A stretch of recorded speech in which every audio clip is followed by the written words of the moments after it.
Welcome to the Mesozoic Media Park. The goal for this park is to fill it with as many movie, shows, and documentary dinosaurs as we possibly can. This time we will be tackling some of the dinosaurs that made an appearance in the documentary series known as Planet Dinosaur. Okay, so now we have our first Spinosaurus that will be going into this park. We have Planet Dinosaur, of course, the first episode that is focused on Spinosaurus, Carcharodontosaurus, and a little bit of Ouranosaurus. I am very excited to do this. Spinosaurus, of course, is one of my favorite dinosaurs. The way that we're doing this enclosure is I want it to be kind of like half, right? I want it to be like half Carcharodontosaurus, like Carcharodontosaurus environment, as well as half Spinosaurus environment, and we're going to have some Ouranosaurus in there too. So like mainly what I'm thinking is like half of this be river, and then half of this kind of like be that large salt flat that we see the Carcharodontosaurus hunt the Ouranosaurus on. I think that'd be really, really cool looking. So that's what we're going to attempt to do here. It's just going to be like a mixture of both of those creatures. I used to love this episode so much, man. This episode, I rewatched it so many times. I think I was in middle school, so I was around 13, I think, when I was watching this now. So that was like over 10 years ago now, which is absolutely insane to think about. I was like 13 or 14 or something like that. And I always had it on repeat. It was such a good episode. I think it did a good job at like helping everybody recontextualize what Spinosaurus truly was in their mind.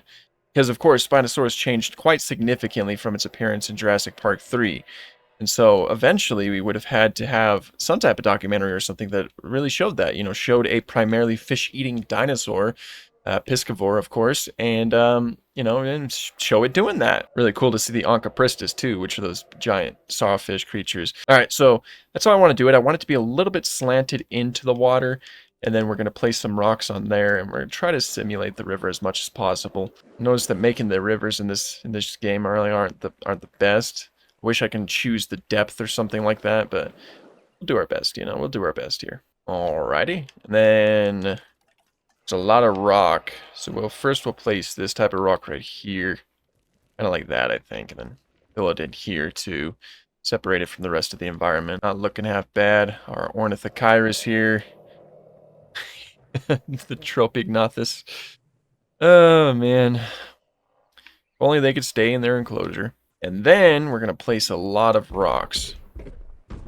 Just randomly throughout the whole thing. We're gonna have different sized rocks too. Okay, and then the rest I'm gonna make with a lot of different dirt.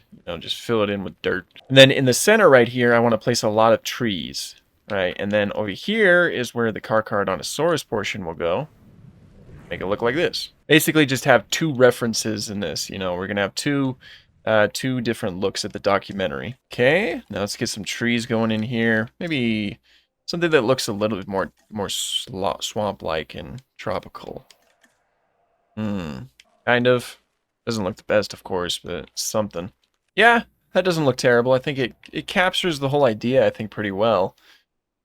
So this was a pretty easy enclosure to make, all things around, but we can probably spend a little bit of time talking about the different creatures that'll be popping up in here. So let's go ahead and get them moving. Okay, I'm also placing some dividers here, at least for now, because I really want to emphasize the fact that these are supposed to be three different things.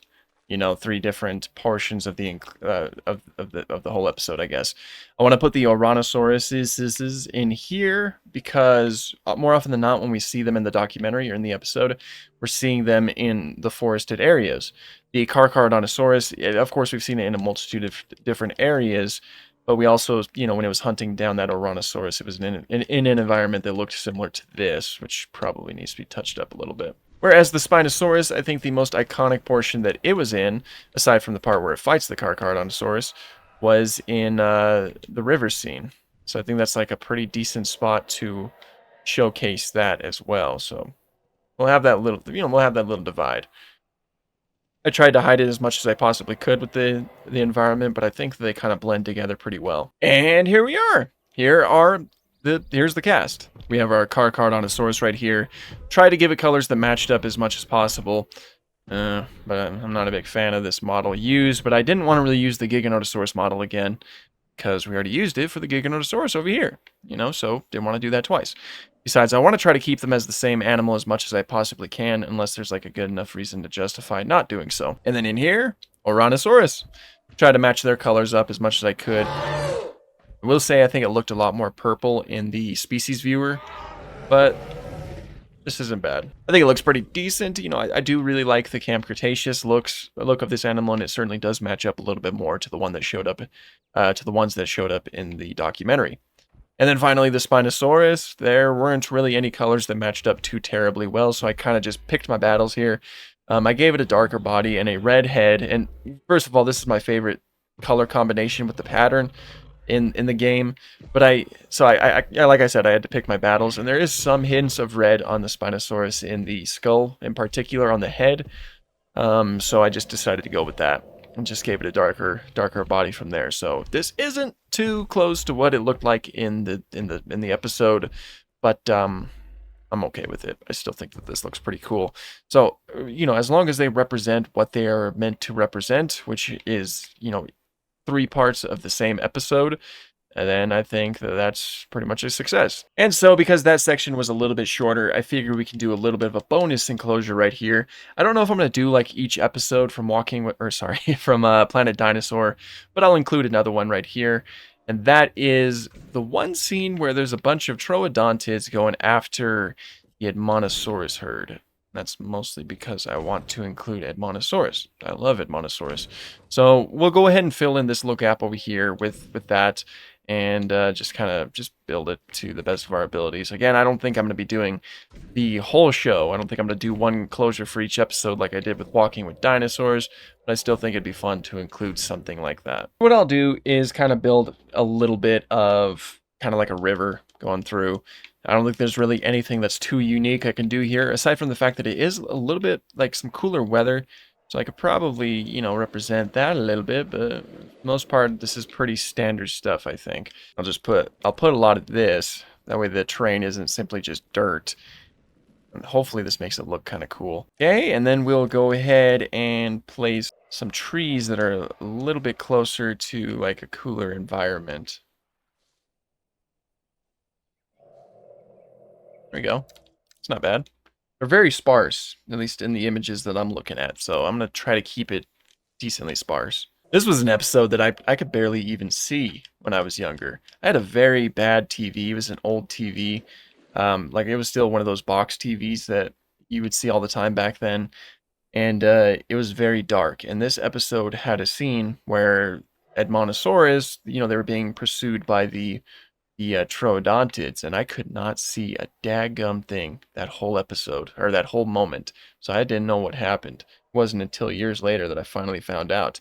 Anyway, let's get them going in here. And here they are. We have 3 Edmontosaurs in here, and over here we have 2 troodontids that are waiting for nightfall so that they can make their strike on the baby Edmontosauruses that are not present here. So here's what they look like. They're still going speedy. My bad. This is what they look like right here. Actually, that's not too far off in terms of patterns and everything. They have a pretty consistent shape with the one that shows up in the documentary. And then the Edmontosaurus over here, this is Edmontosaurus regalis, technically, because of that crest, that fleshy comb that it has on its head. That is something that we only know that regalis had, Edmontosaurus regalis. I mean, there's a chance that Edmontosaurus annectens had it, but that's not something that's confirmed. And either way, the Edmontosaurus that was present wouldn't have been either of those because of given the location. I don't even remember if it was Edmontosaurus. But regardless, this is what they look like right here. So got 3 of them walking through in their herd, and the little troodontids just walking alongside them. So that is 2 new additions, or two new separate enclosure type things that we have in our park. It's becoming quite filled. There are a lot more projects to come in the future. I think that maybe in the next episode we will be doing Dinosaur King, as in the anime based off of the arcade game, because I've gotten that requested a lot. And we might do Spiny and Terrence, or Terry, I can't remember his name. I think his name was Terry. We might do that, try to recreate Egypt as much as we possibly can. I don't know how well that'll go, but it'll be fun. It'll be a lot of fun. This is a fun series. We have a fun time here. So yeah, that's pretty much all I have for this one. Thank you guys so much for watching, and have an awesome day.